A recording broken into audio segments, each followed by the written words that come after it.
ច្រើនពណ៌ច្រើនជម្រើសស្រួលកាន់ស្រួលប្រើរួមទាំងមានប្រអប់វេចខ្ចប់យ៉ាងស្អាត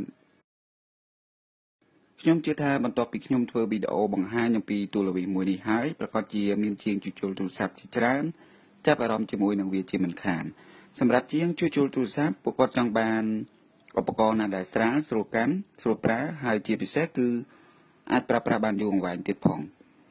ចឹងហើយបានជាថ្ងៃនេះខ្ញុំមានវីដេអូមួយដែលនិយាយអំពីដងទូរទស្សន៍មួយដែលមានឈ្មោះថា SS719 របស់ក្រុមហ៊ុន Samsung វាមានពណ៌ច្រើនដែលគួរឲ្យទាក់ទាញដូចជាពណ៌ទឹកក្រូច